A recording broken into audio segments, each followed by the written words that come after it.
Queridos, a gente já vem de um tempo batendo num assunto nas igrejas caseiras sobre devoção.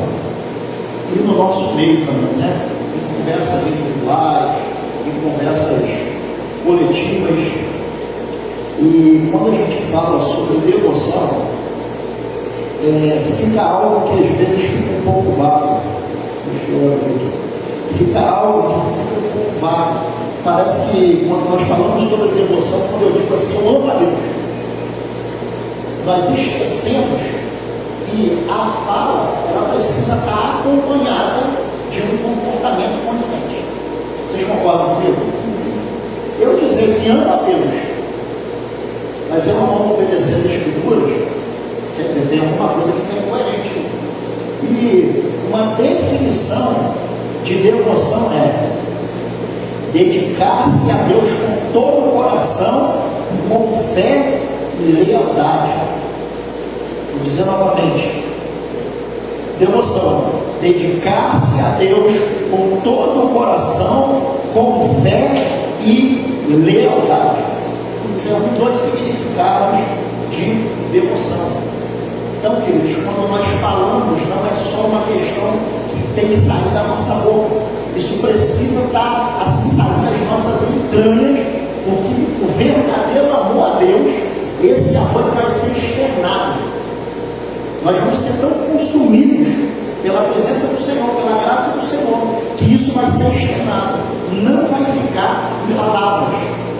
E muitas vezes, nesse tempo, nós falamos que amamos a Deus, nós falamos tantas outras coisas, nós cantamos da grandeza de Deus, pregamos sobre a grandeza de Deus, mas há um abismo entre o que nós falamos e o que nós vivemos. Irmãos, eu sinto que é a hora da gente fechar essa Bíblia. É a hora da gente sair da fala e deixar também o abismo aberto para a vida, para a prática. A igreja ela precisa mergulhar nisso. E isso, irmãos, em algum aspecto da nossa vida, Deus ele precisa assenhorar. Porque muitas vezes nós deixamos Deus assenhorar pedaços da nossa vida, não todo. Mas Deus ele precisa assenhorar a nossa vida como um todo. E devoção é dedicação total. Quando nós falamos sobre dedicação total, eu faço um paralelo bem simples para vocês entenderem. O que acontece? Quando nós acordamos amanhã, na segunda-feira, e muitas vezes sem vontade de sair para trabalhar, quem é que acorda na segunda-feira, até mais dia da semana, sem vontade de trabalhar? Eis-me aqui. Ok, a vontade de não ir. Ok, agora quem deixa de ir? Quem deixa de ir trabalhar? Não pode, concorda comigo, vai ser mandado embora. E por que quando nós falamos sobre devoção, eu peguei lá, aí eu levantei da cama, dormindo, trupiquei o dedo no teto. Eu vou para a igreja não, porque eu trupiquei o dedo no teto. Tem uma pontadinha de dor na minha cabeça. Aí nós deixamos de ir para a igreja. O que eu quero dizer com isso? Nós honramos o que é perecível e desonramos a Deus com essa atitude. Você já parou para pensar nisso? Como às vezes na nossa atitude nós desonramos a Deus e falamos que amamos a Ele, mas sacrificamos o tempo de estar com Ele, o tempo de comungar com os irmãos. Nós precisamos parar, irmãos, para pensar nessas coisas. Precisamos parar para pensar. Não é possível, irmãos, nós honrarmos as coisas dessa vida e devemos honrar. Porque não é só desonra se você chega atrasado no seu trabalho, você está roubando o seu trabalho. Porque você está deixando de produzir. Você está lesando a empresa que você trabalha. A mesma coisa quando nós chegamos atrasados no culto. Nós estamos, sendo roubadores do tempo que nós deveríamos estar dedicando a Deus. A gente tem uma audiência marcada lá com o juiz. Chega lá, 10 minutos depois, e você fala lá para o juiz ou para a juíza: não,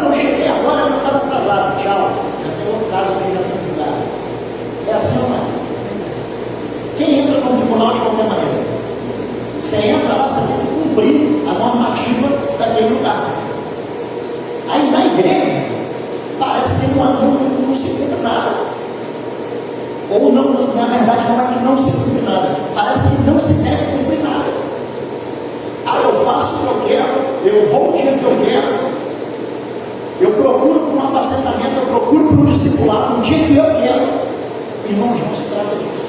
Isso não é servir a Deus com integridade, com interesse de coração. E as nossas atitudes, elas vão revelar isso.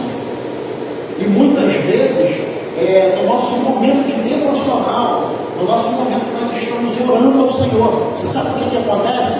Ele traz para a gente coisas da nossa vida que precisam ser arrumadas. Quem é que já está com a vida arrumada? Irmãos, eu sinceramente, eu já perdi até a expectativa de arrumar essa época. Arruma uma coisa e já tem outra. Parece que assim, é incansável. Incansável. Mas nós devemos perseguir isso. Olha, eu quero indicar para vocês assim, uma boa leitura. Ontem à noite eu lembrei desse livro do Jonas Madureira, O Custo do Discipulado, a doutrina da imitação de Cristo. Isso aqui é uma pancada no estômago falando sobre discipulado e devoção. E depois eu vou ler alguns pedaços aqui sobre ele falando o custo de servir a Deus. Vamos ler o texto aqui? Mateus capítulo 6, depois está tudo em Mateus, irmão. Mateus capítulo 6, a partir do versículo 5. Nós vamos lendo e depois, versículo a versículo, vamos avançando. Diz assim, Mateus 6, 5, é Jesus ensinando a orar. E quando orardes, não sejais como os hipócritas, pois gostam de orar em templos e sinagogas e nas esquinas das ruas, para serem vistos pelos homens. Em verdade vos digo que eles já receberam a sua recompensa. Senhor, nós te pedimos, Senhor, dai-nos profundeza da tua palavra, Senhor. Senhor, dai-nos coragem para tirarmos da prática, para tirarmos da teoria e levarmos para a prática, Senhor. Nós precisamos, nós necessitamos, reconhecemos, Senhor, que necessitamos do teu Espírito, Senhor, nos encorajando a cada dia. Enraiza a tua palavra, Senhor, dentro de nós, é o que nós te pedimos, Senhor, em nome de Jesus. Amém, Senhor. Amém. Então, esse texto de Mateus, capítulo 6 aqui, a gente dando início a essa nova série de mensagens de devoção.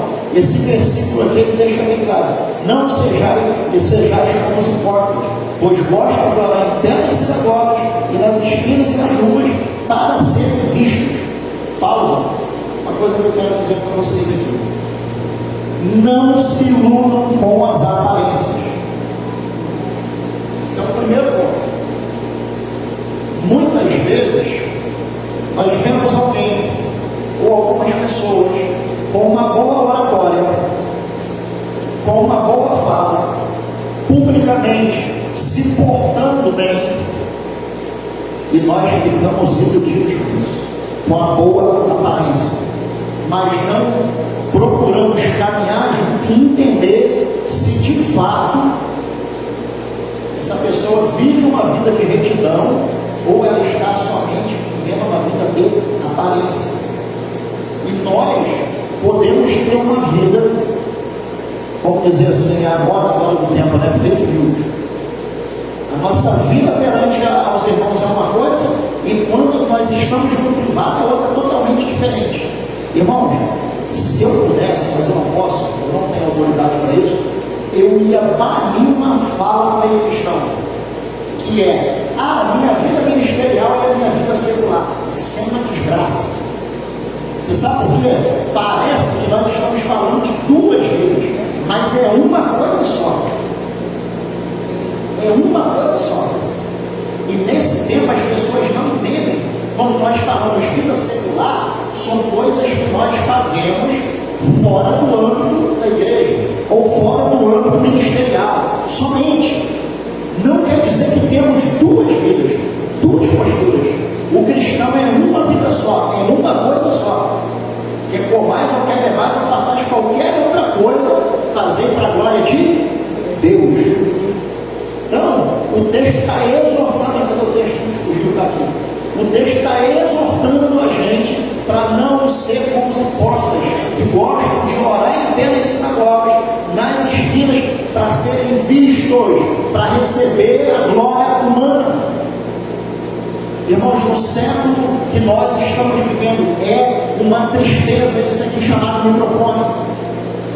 Quantas pessoas com o microfone na mão querem ser vistas, querem estar em evidência, mas não estão com Deus, não tem temor no coração, ensina, mas não vive, ou pelo menos procura viver o que está ensinando.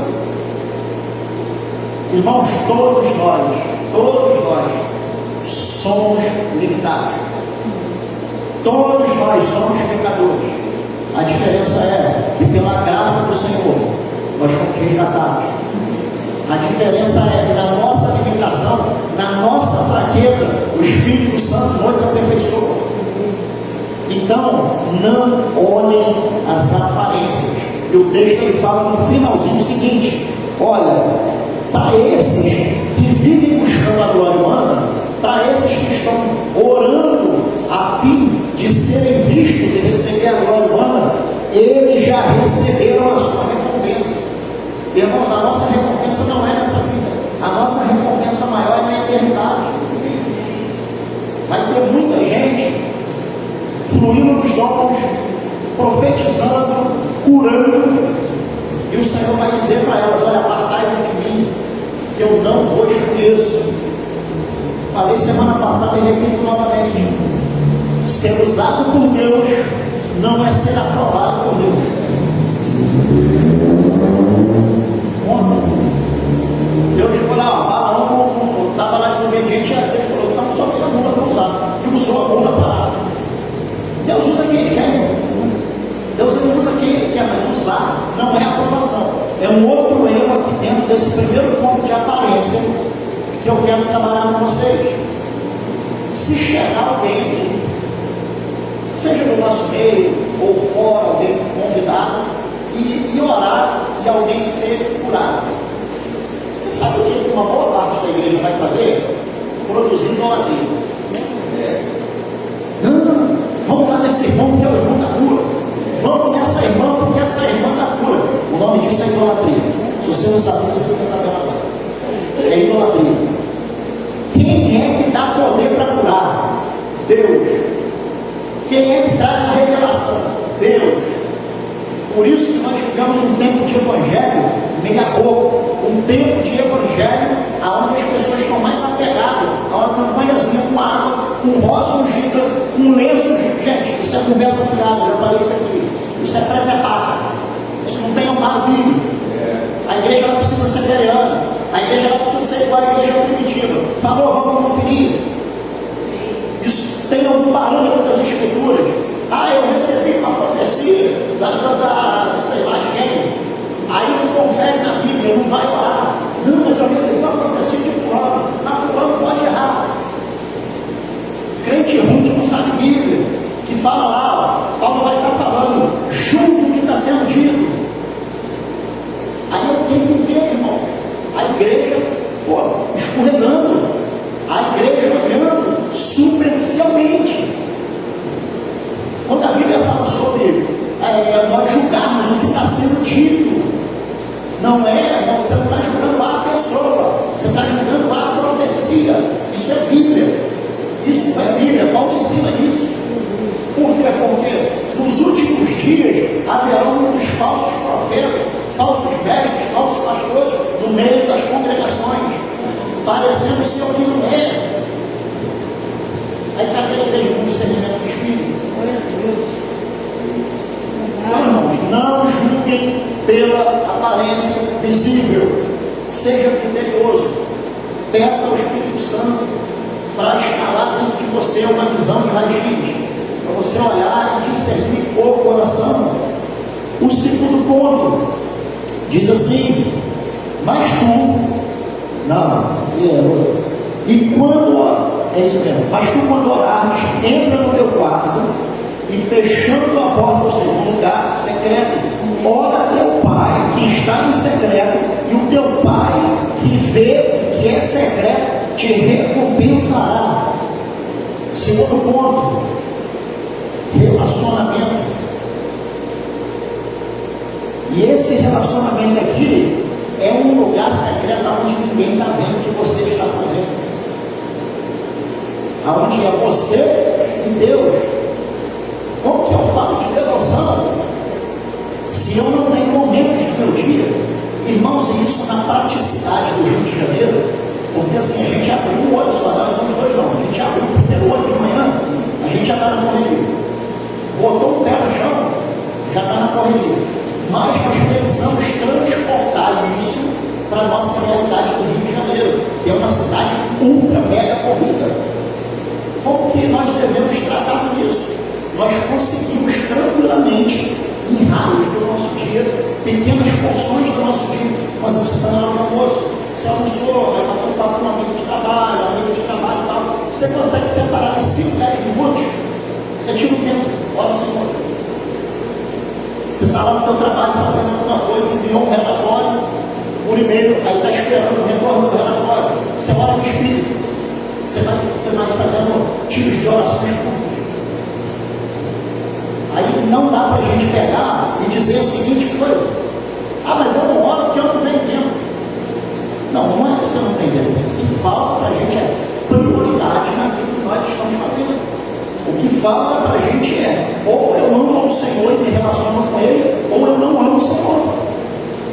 Agora, tempo nós temos. Nós precisamos olhar cada cidade é uma cidade. Você chega numa cidade de interior, as pessoas vão conseguir, pelo ritmo do local, elas vão conseguir parar sua 1 hora, 2 horas por dia, para orar, para ter aquele momento devocional. Eu, particularmente, sou um de você. Eu gosto assim, meu negócio é todas madrugadas. Eu gosto de levantar cedo para fazer tudo. É o que o pessoal faz na roça. Mas, irmãos, devoção sem relacionamento não rola, não funciona. E eu quero mencionar para vocês aqui Jeremias 29, diz assim, 29, 13: vós me buscareis e me encontrareis quando me buscardes de todo o coração. No versículo acima, 12 diz: então me invocareis e vireis orar a mim, e eu vos ouvirei. Irmãos, isso é uma certeza. Deus falando para o povo que vai ouvir as orações dele. E depois abaixo eles falando sobre buscar de todo o coração. E mais ainda, no versículo 14 de Jeremias 29, ele vai estar dizendo: olha, eu me deixarei ser encontrado por vós. Irmãos, Deus ele está disponível. Deus ele quer que a gente busque Ele. Ele está pronto para se relacionar conosco. Ele quer se relacionar conosco. E esse relacionamento aqui, ele começa no âmbito individual, que é quando nós estamos no nosso local secreto de oração. Aí às vezes nós queremos que a coisa funcione no âmbito público, no âmbito da reunião pública, a oração fervorosa, aquela coisa toda. Se não tiver esse trilhar de caminho pessoal, coletivamente não vai funcionar. Não tem como nós vivermos uma vida onde nós passamos a semana inteira escutando um monte de asneira na internet. Não, mas eu escutei tal pregação. Você vai pegar uma contexto nada na Bíblia. Só lê um versículo para falar que teve Bíblia, não tem nada de pregação. Tem mais esse negócio de pensamento positivo do que pregação do Evangelho. Mas o culpado disso somos nós. Porque se tem gente que produz esse conteúdo, é porque tem gente que consome. Precisa parar para pensar nessas coisas. E a recompensa, a nossa recompensa vem do Pai, que está em secreto. Vamos lá, versículo 7 de Mateus 6. E quando orares, não useis de repetições inúteis, a exemplo dos gentios, pois eles pensam que serão ouvidos pelo muito falar. Não vos assemelheis a eles, pois o vosso Pai conhece de que necessitais antes de pedirdes a Ele. Ou seja, o Senhor conhece. Nós só verbalizamos.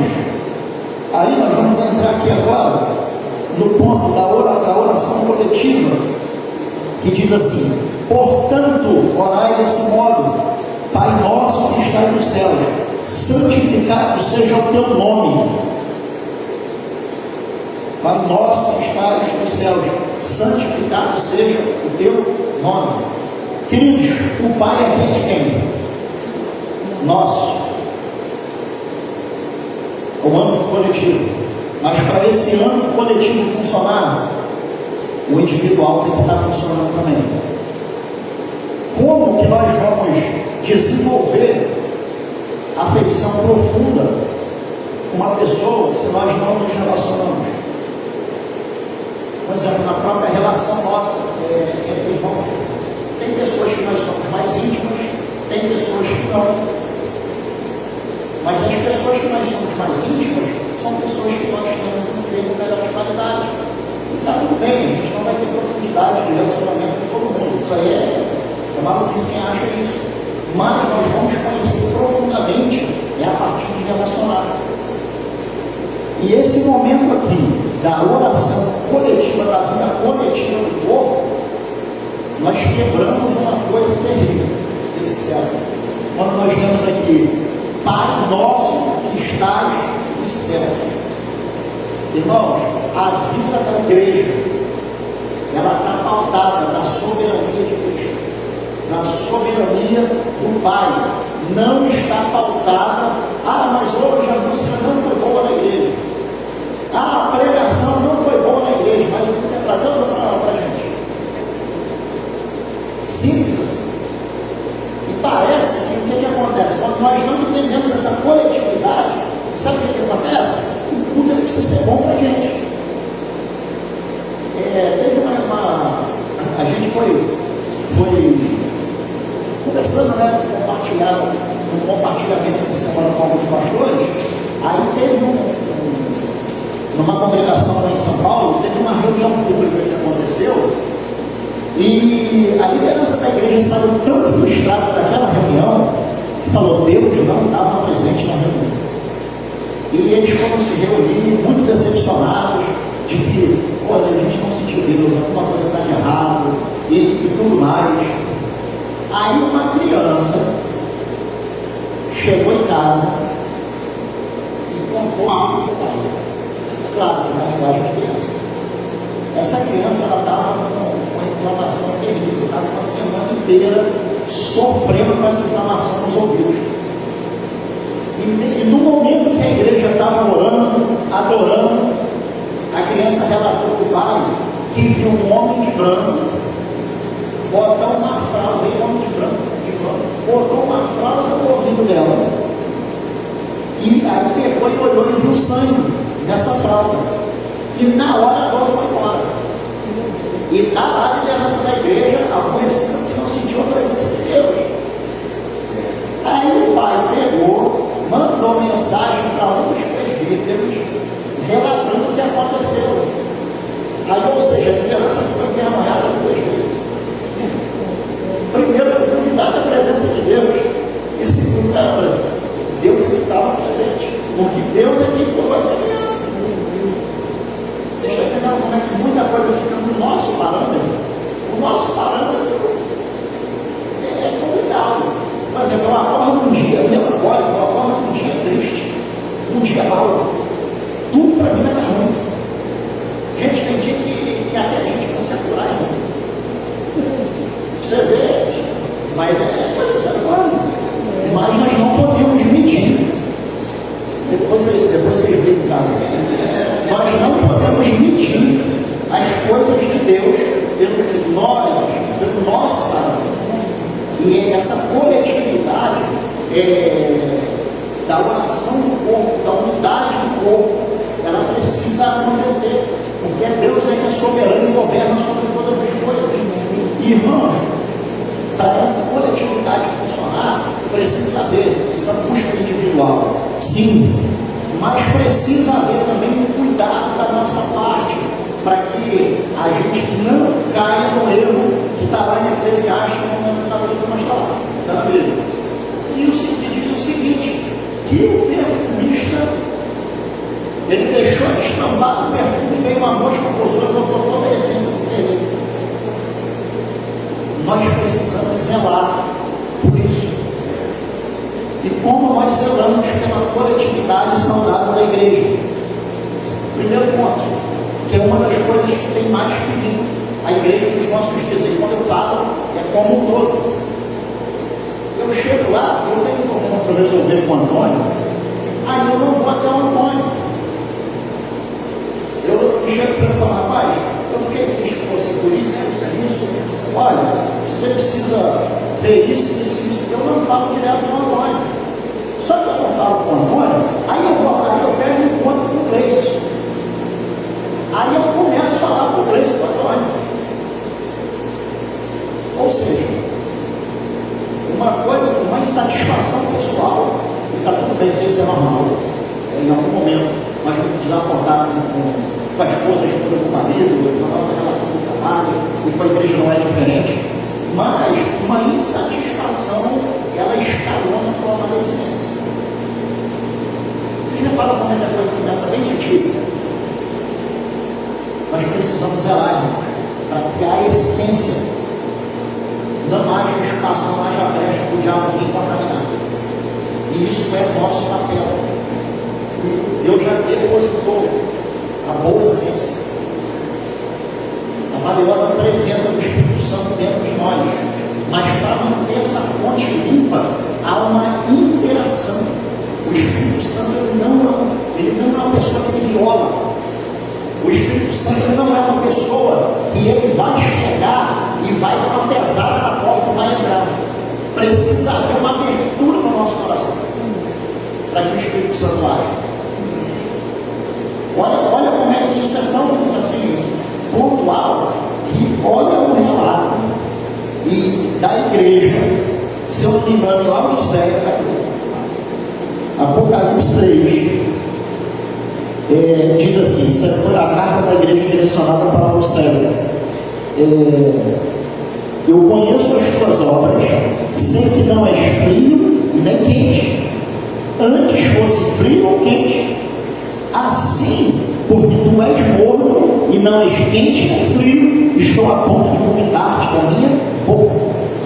Porque tu dizes, sou rico, tenho prosperado e nada me falta, mas não sabeis que é infeliz, miserável, pobre, cego e nu.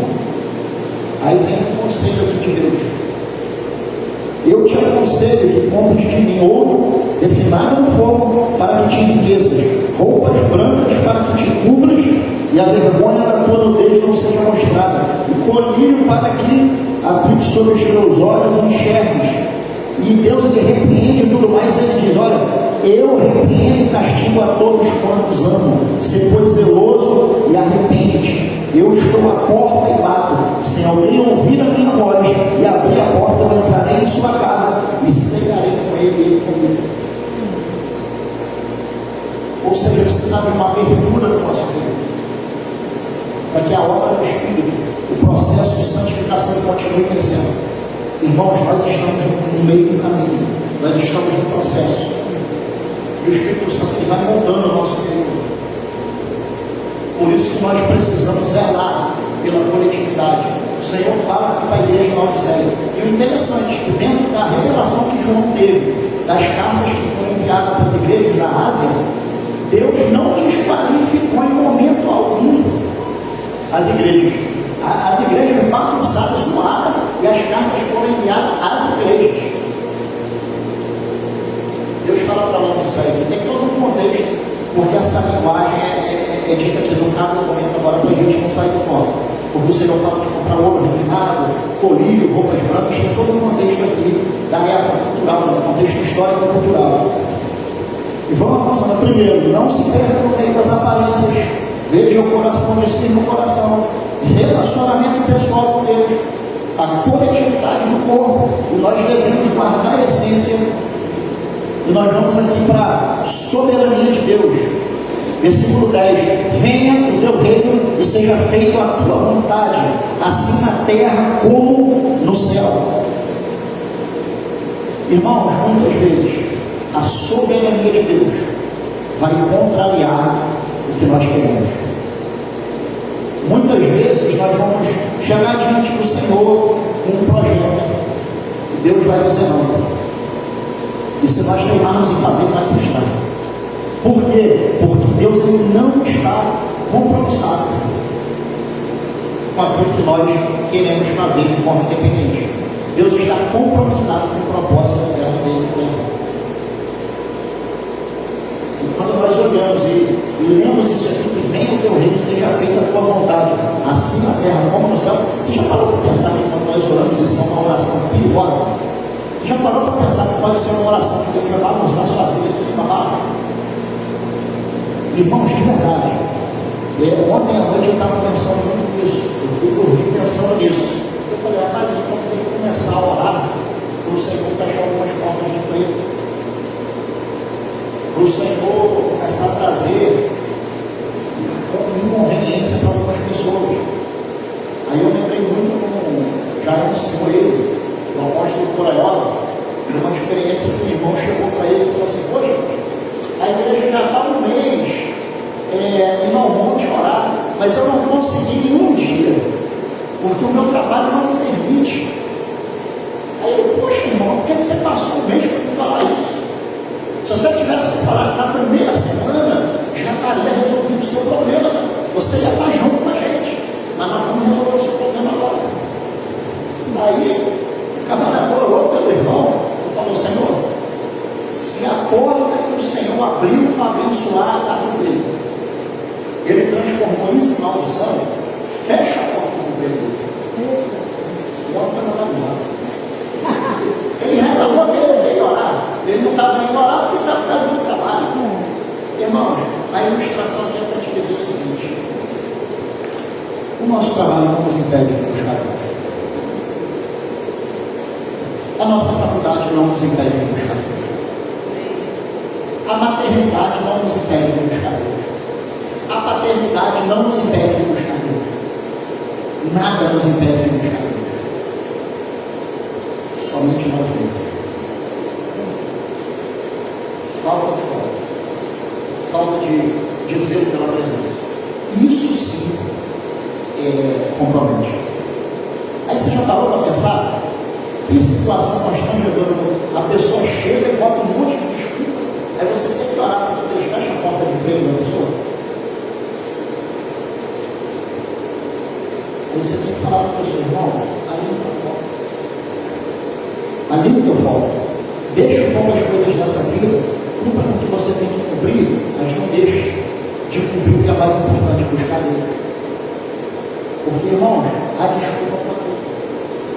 Mas quando nós falamos sobre soberania do reino de Deus, venha o teu reino, seja feita a tua vontade, nós precisamos estar aptos a passar terreno. Nós precisamos estar aptos. Muitas vezes nós vamos chegar diante de Deus e vamos falar: mas Senhor, mas tal pessoa faz isso, isso e isso. Ele vai falar: mas você não. Não, mas por que ela pode? Não, ela pode. Eu não tratei com ela, eu tratei esse assunto com você. E a gente quer dar uma desculpa, a gente quer discipular Deus, irmão. Você já parou para pensar isso? Que muitas vezes nós queremos discipular Deus, nós queremos convencer a Deus de assinar aquilo que nós estamos fazendo. Que coisa terrível. Nós precisamos entender que soberania de Deus muitas vezes vai contrariar a nossa vontade. O Jonas Madureira, nesse livro, ele traz um ponto abordando sobre isso que é fundamental, e ele começa com o título desse capítulo: o custo de seguir Jesus. Ou seja, se você acha que não vai ter custo, desista também, nem começa, já para, porque tem um alto custo. Tem um alto custo. E ele, baseado em Lucas 14, do 25 ao 35, ele diz a seguinte coisa: olha, nós precisamos de um certo tipo de amor, um certo tipo de sofrimento e um certo tipo de desafio. E ele vai estar ilustrando mais à frente nos versículos, quando ele fala um certo tipo de amor. E ele menciona o texto que fala: olha, se alguém vier a mim e amar pai, mãe, mulher, filhos, irmãos e irmãs, e até a própria vida, mais do que a mim, não pode ser conhecido. Aí Aí ele vai estar falando um certo tipo de sofrimento, que não levar a sua cruz e não me seguir, não pode ser o meu discípulo. Irmão, vamos ser sinceros. Tomar a cruz a cada dia e seguir Jesus é fácil? A nossa alma toda hora está meditando no Espírito para nos levar para um local de regozijo e conforto para a nossa alma, mas que nos afasta da vida de Deus. E um certo tipo de desapego, ele diz assim, ele cita o texto: assim todo aquele dentre vós que não renunciar a tudo quanto possui, não pode ser o meu discípulo. Ou seja, irmão, seguir a Jesus vai custar tudo, não é nem muito, é tudo. E muitas vezes nós não estamos dispostos para isso. Nós falamos que confiamos na soberania de Deus, mas muitas vezes a nossa confiança na soberania de Deus é quando Deus está intervindo para fazer coisas, para satisfazer a nossa vontade. Mas é soberania de Deus quando Ele faz coisas também para nos livrar de enrascada, para nos livrar de furada. E muitas vezes Ele freia a nossa vida. Aí a gente não quer saber dessa soberania. Você já parou para pensar que em muitos casos o maior trabalho de Deus com a minha vida e com a tua vida é nos livrar de nós mesmos? Você já parou para pensar nisso? Se não parou, é bom a gente pensar. Vamos seguindo aqui. O pão nosso de cada dia nos dá hoje. E perdoa as nossas dívidas, assim como também temos perdoado os nossos devedores. Irmãos, uma coisa que precisa haver na vida do cristão, primeiro, é ter fé que o Senhor envia a provisão diária. O pão nosso de cada dia sempre vai estar lá. Às vezes não vai dar a coisa que a gente quer, mas o pão nosso de cada dia vai estar lá. E o seguinte, depois de provisão, o perdão. É que perdoa as nossas dívidas, assim como também temos perdoado os nossos devedores. Quando nós não liberamos o nosso coração, nós temos falado muito sobre pureza e santidade. Quando nós não permitimos o lavar do Espírito pela palavra, não permitimos o lavar do Espírito para que sejamos purificados no nosso coração, automaticamente as nossas obras estão afetadas. Porque existe uma condição para uma obra boa, é o coração puro promove mãos limpas. Se o coração não estiver puro, ele não vai produzir mãos limpas. Uma coisa precisa estar totalmente ligada à outra. E muitas vezes perdoar, irmãos, é difícil. É difícil. Existem coisas que nós vamos perdoar tranquilamente, mas existem experiências tão terríveis e profundas que nós passamos na nossa vida, que para a gente liberar perdão para quem nos causou dano é uma coisa terrível. E em algum momento da nossa vida aqui, todos nós passamos por uma situação dificílima para liberar perdão. Mas quando nós não liberamos perdão, o problema não está na pessoa que nós não liberamos o perdão. O problema está dentro de nós, porque nós estamos administrando dose de veneno dentro da gente. E o copo ele vai enchendo, enchendo, enchendo, até se derramar.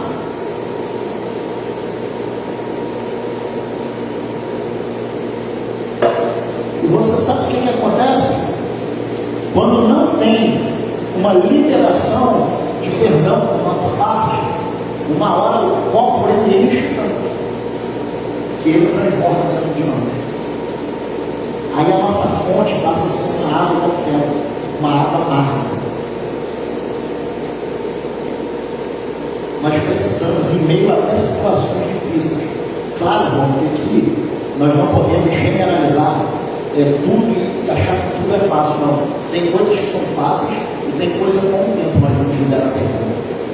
Porque existe a linha humana, existe o sentimento, existe a afeição que estava estabelecida no outro, e isso às vezes leva um tempo para que se libere perdão. Mas isso não pode cair no esquecimento dentro de nós. Se nós não conseguimos liberar perdão acerca de algo, constantemente nós devemos estar orando ao Senhor, para que o Senhor nos dê graça, para que haja essa purificação do nosso coração. É difícil, irmão, determinadas coisas. Às vezes, assim, as piores experiências que nós vamos ter, não é com ninguém de fora, somos nós. É com a tua família. Você quer ver, às vezes, uma pessoa de fora faz algo para você terrível. Você está aí, não, essa pessoa aí está tudo bem. Por quê? Porque essa pessoa não tem um lugar tão profundo no teu coração. Aí, às vezes, um dos nossos faz uma coisa bem menor do que a de fora fez. Se instala o rancor e a mágoa no nosso coração. Mas nós devemos, assim, lutar contra isso. Vocês podem ver, todos nós aqui, a maioria, se a gente for sentar para conversar aqui e tal, em algum momento a gente sempre toca nesse assunto, como, às vezes, assim, existem períodos conflitantes para a gente estar lidando uns da nossa casa, uns da família. E às vezes também, isso uns da família da fé. Existe um momento também que a nossa família teológica vão ter situações difíceis, e também com a nossa família de fé, com a igreja, vão ter momentos difíceis. Mas a postura nossa deve ser: se num determinado momento nós estamos sentindo que não estamos bem para tratar, porque a ferida está muito aberta, devemos orar ao Senhor para que essa ferida ela comece a baixar a tensão dentro de nós, para que nós possamos sentar, seja com a nossa família biológica, ou seja com os nossos irmãos na fé, e resolver os problemas. Irmãos, e esse processo de perdão, isso requer muita coragem, porque você vai ter que tocar em coisas que vai literalmente mexer com as suas emoções e trazer esse desequilíbrio. Mas se não falar, se não tocar, não vai haver perdão. Esse negócio o tempo não resolve. O que o tempo faz é o seguinte: você anula aquela pessoa do seu coração. Existem dois tipos de pessoas. Existem aquele tipo de pessoa, Antônio, que se tiver uma mágoa com uma pessoa, vai fazer tudo para sair do tapa com a pessoa. Esse é um tipo de pessoa. Existe um outro tipo de pessoa que, se tem uma mágoa com a outra, essa pessoa vai sepultar em vida o outro. Ou seja, vai anular essa pessoa como se ela não existisse. A ferida ela gera esses dois tipos tem esses dois tipos de pessoa: o que vai querer brigar, sair do tapa, e o que vai enterrar o outro no coração. Mas nós precisamos lutar contra isso. Seguindo: e não vos deixeis entrar em tentação, mas livra-nos do mal.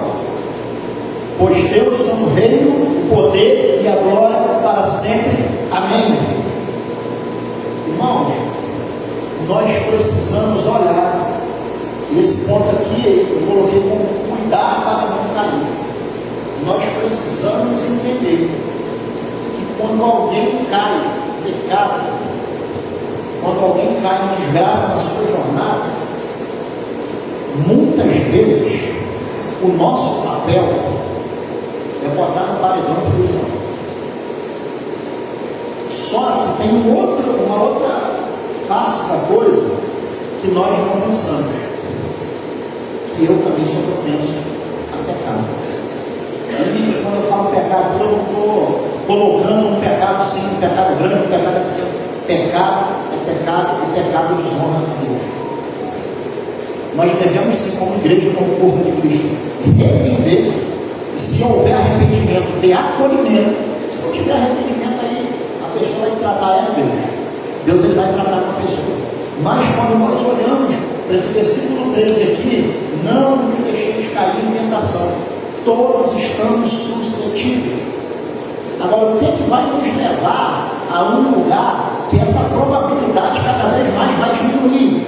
É quando nós entramos num lugar de cotidianamente estar cultivando o relacionamento com Deus. Quando o pecado bater a porta, é instantâneo, irmão. O Espírito Santo vai trazer o encontro na hora.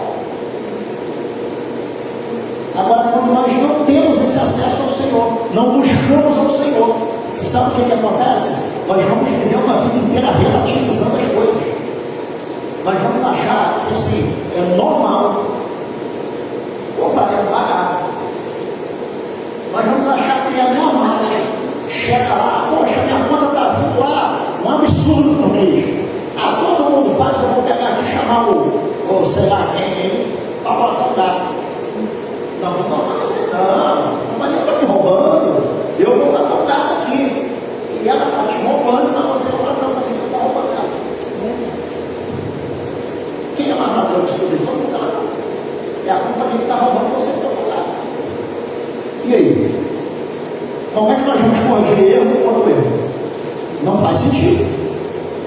Nós achamos que é normal não estar casado e estar tendo lá relação sexual, namorado. Não, isso é normal, vamos casar e tudo mais. Aí passa uma jornada inteira, daqui a pouco, tanto o menino quanto a menina, quando chega no momento do casamento, já passou lá, sei lá quantas pessoas na vida. Está uma mancha, gente, está uma marca. Fica essa marca. E a geração mais nova hoje está relativizando isso, achando que isso é normal. Casais, marido e mulher, casado, arrumando um caso extraconjugal e acha que isso é normal. E agora Deus participa de ceia. Não, que isso? Deus me perdoou. Perdoa, vai nesse pique que você está vendo para que você vai no teu juízo. Gente, relativizando o pecado. Não tem como. Se a pessoa não quer viver decentemente, também casou. Se quer viver na mandagem, quer viver na mandagem, sai da igreja, vai, não casa com ninguém, não vai trabalhar com ninguém. Mas isso aí fora, isso já está entrando na igreja, esse relativismo está terrível. A mesma coisa existem atitudes, gente, tem letra de música que a gente para ouvir. E assim, quando eu não estou dizendo às vezes o ritmo do instrumento e tudo mais, mas tem tipo de música. Ouça uma música e repare a letra, fazendo apologia a demônio, e está crente lá no borrão, batendo palma, dançando, escutando. Nós precisamos observar a letra daquilo que nós estamos ouvindo. Porque se observar a letra, você vai identificar se aquilo está fazendo alguma menção a outros deuses. E isso tudo assim, está normalizado. E nesse caso, irmãos, aqui, nós caímos sim em tentação por não vigiar. Em vários aspectos da vida. Nós precisamos ter esse cuidado. E para a gente fechar aqui, porque se perdoarmos aos homens as suas ofensas, também o vosso Pai Celestial vos perdoará. Mas se porém não perdoarmos aos homens, tampouco o vosso Pai perdoará as vossas ofensas. Ou seja, se eu não perdoo a quem me ofendeu, eu estou impossibilitando a Deus de me perdoar. É difícil a gente perdoar quem nos ofendeu,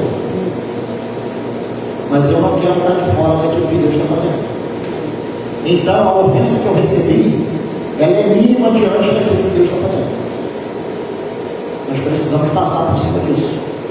Então, irmãos, todo esse aspecto que a gente fala de devoção são coisas assim que nós já sabemos, mas eu volto a frisar o que eu disse no início. Há um abismo entre saber e praticar. Aí cabe a cada um de nós. Qual coisa que eu não estou praticando na minha devoção? Buscar praticar. Para não viver só de fala. Para não viver só de eu sei. Tem pessoas que nós paramos para pastorear, para apacentar, aconselhar. Não, mas eu sei. Não, mas olha isso. Não, eu sei. Mas gente, você sabe para que está então apoiando as coisas? Faz então. Sabe, vive fazendo. Queridos, a igreja, lembra isso que eu estou falando para vocês? Irmãos, eu falo isso em amor. Em amor. Nós estamos em rota de colisão. Nós estamos em rota de colisão. Jesus está dando os sinais e ele está voltando. Ou nós vamos acordar para isso, ou vai dar muito problema. Talvez nós vamos estar lá, como os dias de Noé, para alguns. O Senhor ele vai voltar e nós vamos estar desapercebidos. A coisa vai acontecer e nós vamos estar desapercebidos. E como cristãos nós não podemos entrar nessa questão de estar distraído, que está acontecendo diante de todo mundo. Vamos ficar de pé.